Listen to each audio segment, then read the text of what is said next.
अक्सर लोग शिकायत करते हैं कि जब हम मीठे चावल या ज़र्दा मतंजन बनाते हैं तो हमारे जो चावल हैं वो बहुत ज़्यादा सख्त हो जाते हैं या अकड़ जाते हैं। तो आज आपके साथ कुछ ऐसी टिप्स शेयर करूंगी जिससे आपके ज़र्दे के चावल कभी भी सख्त नहीं होंगे।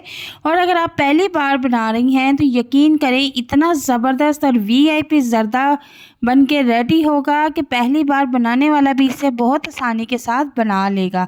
बस आपने मेरी बताई हुई कुछ टिप्स और ट्रिक्स को फॉलो करना है और यकीन करें आपका ज़र्दा या सिंपल मीठे चावल भी आप बनाएंगे तो इतना ज़बरदस्त बन के रेडी होगा कि खाने वाले वाह वाह करते जाएंगे। इस ईद पर ज़बरदस्त ज़र्दा मतंजन बनाकर मेहमानों को और फैमिली को हैरान और परेशान कर दें। बहुत ही आसान और मज़ेदार रेसिपी है, तो रेसिपी को स्टार्ट करते हैं। बिस्मिल्लाहिर्रहमानिर्रहीम। अस्सलाम वालेकुम, welcome back to my channel Furqan food secret. तो चलते हैं अपनी रेसिपी की तरफ, देखते हैं कि मैंने क्या क्या इंग्रेडिएंट्स यूज़ किए हैं। सबसे पहले मैंने यहाँ पर आधा किलो चावल लिए हैं जो कि पुराने बासमती चावल हैं। यहाँ पर मैंने सेला यूज़ नहीं किया, जो कि पक्की बासमती कहलाते हैं, उनका मैंने यहाँ पर यूज़ नहीं किया। आपको मैं बासमती चावल पर ही बहुत ही ज़बरदस्त और मज़ेदार ज़र्दा बनाकर दिखाऊंगी। और यहाँ पर अब हम इसको तकरीबन आधा घंटा पहले वॉश करके भिगो देंगे। चावलों को हमने यहाँ पर भिगो दिया है, 30 मिनट पहले हमने इनको भिगोना है। यहाँ पर अब मैंने चावलों से 3 गुना ज़्यादा पानी बॉयल होने के लिए रख दिया है। पानी बॉयल होना शुरू हो चुका है और मैं अब इसमें चावल शामिल कर दूँगी। गर्म पानी में चावल डालने के बाद अब हम इसको पकने के लिए छोड़ देंगे। चूल्हे का फ्लेम हमने यहाँ पर नॉर्मल रखना है। पहली टिप तो आपने ये फॉलो करनी है कि चावल को हमने तकरीबन 95% तक पकाना है। सिर्फ एक कनी, जो कहते हैं ना कि एक कनी चावल कच्चे रखने हैं, उसका मकसद ये होता है कि सिर्फ आपने 5% चावल कच्चे रखने हैं। ज़्यादातर लोग क्या करते हैं कि चावलों को 80-90% तक पकाते हैं, बाकी 10% तक कच्चे रखते हैं। तो हम ऐसा नहीं करेंगे, हम इसको एक कनी कच्चा रखेंगे, यानी कि 5% तक तकरीबन हम चावलों को कच्चा रखेंगे। तो यहाँ पर आप देख सकते हैं कि चावल जो है तकरीबन बॉयल हो चुके हैं और 95% तक ये पक चुके हैं, ठीक है। और अब हम इसका फ्लेम ऑफ कर देंगे और इसको किसी टोकरी में निकाल देंगे ताकि जो इसका एक्स्ट्रा पानी है वो निकल जाए। चावलों को मैंने निथार लिया है और उनको एक टोकरी में रख दिया है। यहाँ पर अब एक कढ़ाई ले लेंगे और उसमें 100 ग्राम घी डाल देंगे। घी को गर्म होने के लिए रख देंगे। घी की जगह पर आप ऑयल भी यूज़ कर सकते हैं। अगर आप चाहते हैं कि आपका जो ज़र्दा है वो शादी हालों में जैसा बनता है वैसे बन के रेडी हो, तो फिर आपने क्या करना है कि 4 अदद छोटी इलायची और 4 अदद आपने लौंगे इसमें शामिल कर देनी है। और इनको इतनी देर तक पकाना है कि जब तक से इनकी खुशबू आना शुरू नहीं हो जाती। चूल्हे का फ्लेम यहाँ पर बिल्कुल नॉर्मल अप कर लें क्योंकि ऑयल अच्छी तरह से गर्म हो चुका है।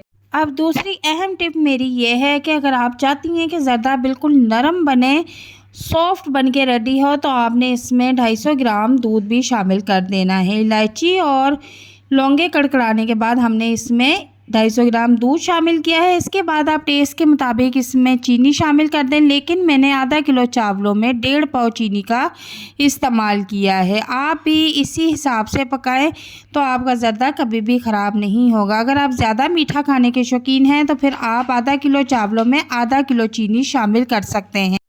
अब दूध को आपने इतनी देर तक पकाना है कि जो इसमें हमने चीनी डाली है वो अच्छी तरह से मेल्ट हो जाए।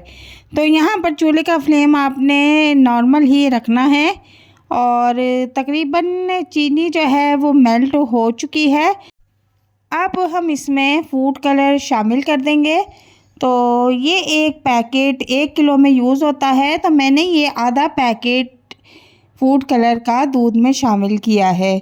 और अब इसको भी अच्छी तरह से हम मिक्स कर लेंगे। और इसके बाद इसमें जो हमने छोटी इलायची और लौंगे शामिल की थी वो हम बाहर निकाल लेंगे ताकि बाद में ज़र्दा खाते हुए हमारे मुंह में आकर ये टेस्ट ख़राब ना करे। तो इस तरीके से आपने सारी इलायची और लौंगे निकाल लेनी है। और दूध अच्छी तरह से बॉईल हो रहा है और अब हम इसमें बॉईल किए हुए चावल डाल देंगे। एक एक दाना आपने अच्छी तरह से झाड़ लेना है। अल्लाह का दिया हुआ रिज़्क बिल्कुल भी ज़ाया नहीं करना। और अब यहाँ पर मैं चूल्हे का फ्लेम फुल कर दूँगी। और ज़्यादातर लोग क्या करते हैं कि जब चावलों को बॉईल करते हैं तो तभी फूड कलर डाल देते हैं। आपने ऐसा बिल्कुल नहीं करना, आपने बिल्कुल मेरे तरीके से ज़र्दा रेडी करना है। अब मैंने इसके ऊपर ढक्कन रख दिया है और फुल फ्लेम पे अब हम इसमें जो दूध है वो खुश्क कर लेंगे। यहाँ पर आप देख सकते हैं कि दूध जो है वो अच्छी तरह से खुश्क हो चुका है। थोड़ा थोड़ा सा दूध इसमें चमकता हुआ नज़र आ रहा है। वो जब हम चावलों को दम पर रखेंगे तो वो भी खुश्क हो जाएगा। यहाँ पर मैंने कुछ बादाम और कुछ गिरी कटिंग करके रख ली थी, वो अब इसके ऊपर हम स्प्रिंकल कर देंगे। आप चाहे तो इसमें और भी गिरी बादाम मेवे ऐड कर सकते हैं, काजू भी ऐड कर सकते हैं। और इसके बाद इसके ऊपर हम गिरी बादाम फैला देंगे। और मेन टिप्स जो है, अक्सर लोग कहते हैं कि हमारे चावल जो है बिल्कुल रूखे रूखे पकते हैं, तो उनकी वजह ये है कि वो दम के टाइम पे थोड़ा सा घी ऊपर स्प्रिंकल नहीं करते। तो यहाँ पर आप देख सकते हैं कि चम्मच में मैंने बिल्कुल थोड़ा सा घी इसके ऊपर फैला दिया है ताकि हमारे जो ऊपर के चावल है वो चमकदार बन के रेडी हों। तो 10 से 12 मिनट का मैंने इनको दम लगा दिया है।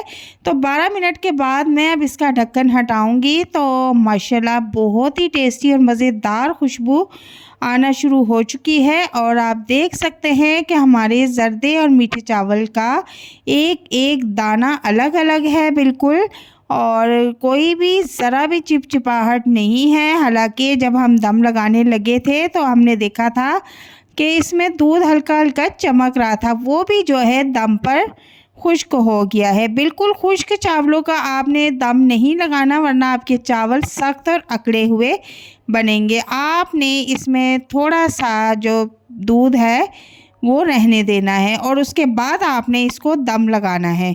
तो फिर आपके चावल खिले हुए और लंबे लंबे और अलग अलग बनके रेडी होंगे। बहुत ही टेस्टी और मज़ेदार जर्दा बनके रेडी हुआ है, जैसे कि बिल्कुल बाज़ारी स्टाइल में।